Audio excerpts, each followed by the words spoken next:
Hello, Nilesh. This is Nilesh, everybody, and he is going to tell us a little bit about. Can you tell us a little bit about your family? Tell us about where you grew up. What's your story in life? How you came to know Jesus. Tell us about your family. Tell us all of that, please. That would be great. All right, wonderful. Well, it's wonderful to be here. I'm Nilesh, as he said, and I'm here today with my wife Disa, who's at the back there, and we're here with our baby Lydia. She's 7 months old, and we have two boys, Aaron and Isaac. They're with their grandma in London. And a little bit about me. I grew up in Bexley, southeast London. And I grew up in a little bit of a troubled household, actually. My father had drinking problems, and I had a lot of issues and fears and different things, struggles growing up. And it was actually at a conference like this when I was 18 at a big Bible week called Stoneleigh. And I felt very detached from God. I felt very disconnected from people. And it was during that time that I remember calling out to Jesus. And just the love of God invaded my heart, invaded my life. And I just knew the love of the Father. And this God who once seemed so far away came near. And I realized that God not only loved me, but he had a wonderful purpose in my life where I had felt so directionless, and God just kind of came near. And that was when I was 18 years old. And then I went to university in Canterbury. Who's here from City Church Canterbury? There's Anyone a few. here? Great to see you guys. And that really was a time of God just really grounding me in his love, in his identity as a child of God. And it was at the end of my time at university, I did a internship called Frontier Year Project, which was a practical internship working with the homeless in Bedford, but also doing some theological study as well. And I just started to get stirred about the nations. So God started to speak to me about the nations. I didn't know it was going to be Japan at that time, but I knew that God would one day send me somewhere. Yeah. Wow, that is already encouraging. We haven't even got to the bit about going to Japan yet. So there's a few things there. You came from a home there was some brokenness there. God got a hold of you at 18. So many of these young people here will be 18, 19, 20, that kind of age, and you just knew the love of God poured into your heart. But you needed to get grounded in some truth, as you did at church in Canterbury, and then you gave yourself to doing a year. Now, we actually have a little bit of an early plug here for ID, which is a little bit of like the modern-day equivalent of what Nilesh has just expressed there about the Frontier Year Project. So ID, Intentional Discipleship, is an opportunity where you can spend a year serving a church, getting grounded in fantastic teaching, along with others who are doing ID in various different churches. We'll hear much more about that tomorrow. But after this session, you can actually go over to that big banner over there and find out more about that, because that was quite helpful for you, right? To get that kind of grounding. So God was stirring something in your heart about the nations. How on earth did a guy from Bixley end up in Japan? What's the story there? And by the way, I think we actually have got a picture of Nilesh's family. We can just see a picture. If you can load it up. Here we go. Look at them. There we go. That is a cute family right there. There you go. So, that is 100 cute points right there. So that's Aaron on the left, then Isaac in the middle, and then Lydia on the right side. Fantastic. Beautiful. So tell us, how did you end up in Japan? What's the story there?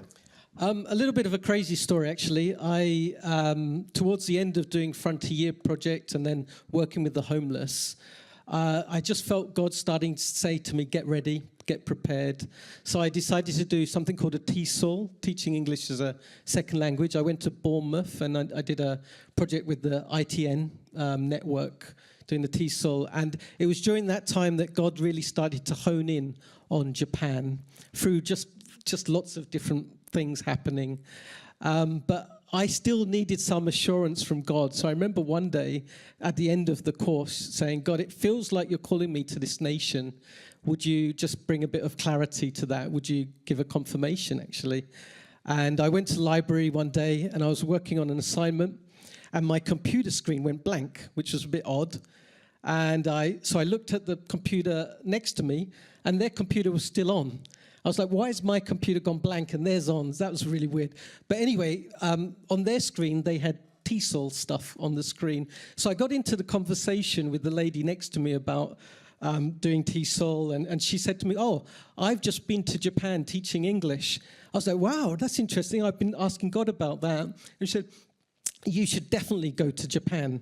And if that wasn't enough, at that very moment, there was a guy walking behind us who stopped and said, "Were you guys just talking about Japan? If you're thinking about going to Japan, you have definitely got to go to Japan." Wow. So I got a double confirmation then. And so I found out about a church plant in Nagoya led by Tom and Julie Eaton and their family. And actually Jess she was just knee-high when I first met her.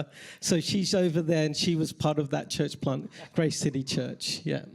Wow, that is pretty cool. I mean, tonight we're going to be spending some time thinking about how we hear from God, and we're going to have some time to prophesy over one another and to step out into that. That might sound quite scary for some of you, but trust me, we're going to be well equipped tonight on that. But God speaks in various ways. That is a remarkable thing that would happen. So you went over to Japan, you started to teach English, and then at some point you got married? What's the deal there? How did that happen? So, yeah, I met Lisa. I was preaching at a church down the road, and Lisa was the translator, and we didn't kind of get together immediately, but I think a year later I was praying and God brought Lisa to my mind and got in contact. We started dating, and here we are. We're married. Fantastic. The old translation one, I like that. That's good. I like it. That's really cool. So now you are leading a church plant which is really growing and God's doing wonderful things. Tell us about that. Tell us about what some of the encouraging things that God is doing. Yeah, so we started Community Church got some Nagoya, pictures actually, yeah. Yeah, which is just coming up. And we're just a small church plant, about 15, 16 of us at the moment, very kind of intimate feel. If you go back to that picture, yeah. And including Lisa's parents are also part of the church.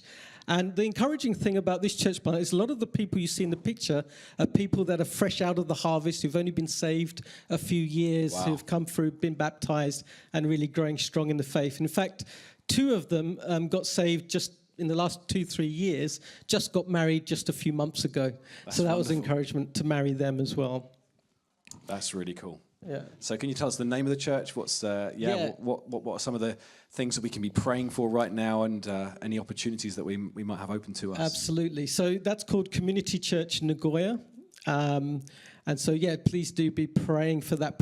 Please pray that church will continue to grow healthily and that we would establish an eldership in the church. Also, I started a business 10 years ago, which is an English and Japanese school. And please pray for that business that sustains my family. And then a couple of years ago, we started an internship called Activate in Nagoya. And so we're just launching that, really. This year, we've had 2 guys come and join us for the 1-year internship, and about 5 people join us for 3-month kind of mini internship as well. And it's been really encouraging to see what God's been doing through that, as we've been starting to launch campus outreach through our global cafe, building friendships with Japanese people, and actually a couple of weeks ago we saw a baptism as a result of that as well. Wow. So, that's fantastic. Maybe we've got a picture of the baptism. Yeah, I think we may well have. We could flick through the pictures. Yeah. There we go. And so the guy on the left, his name is Service. He's with us on the 1-year internship. He came out this year, and he actually made friends with this guy, and he got baptized just recently, a local student. That's superb. How exciting is that? In another part of the world, God's doing incredible things. And so there is an opportunity here, as Nilesh has just shared, for you to go out to Japan for either 3 months or for a year. Maybe your heart has been beating quite fast, even as you heard me say, we're going to hear from someone who's in Japan. If that is you, I'm not going to ask you to stand up or anything like that, but I really would ask you to please make a connection with Nilesh or with Lisa over these days, and just start to talk about that. That doesn't mean you're signing up to it. It just means you're asking questions, and these guys can give you more information about that. I think we would love to pray and own these guys' mission in our hearts as well. You know, when we pray for stuff, God not only hears our prayers and responds to our prayers, but he does something in our hearts as well. And so maybe you've not even given two thoughts to the nation of Japan before, but actually, as you've heard from Nilesh here, God's doing something in that wonderful nation, in the city of Nagoya. And again, I would just want to urge you, we're going to pray for these guys in a minute. I wonder if it's possible, if Lisa could come forward as well. We can pray if she's got, great. And we can pray for you guys together. Is there anything else that you'd like to share, Nilesh, before we pray? No, I think that's right. Just one other thing. I think sometimes we can have a mindset of God could never use me in this way, or I could never connect with people from a foreign land, or you have those hang-ups and things.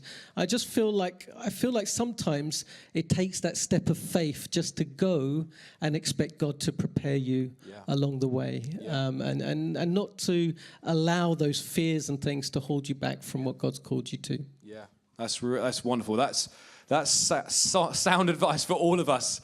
Wherever we might end up. But here's a boy from Bixley who's now in Japan. And God's using him to reach people in another culture. So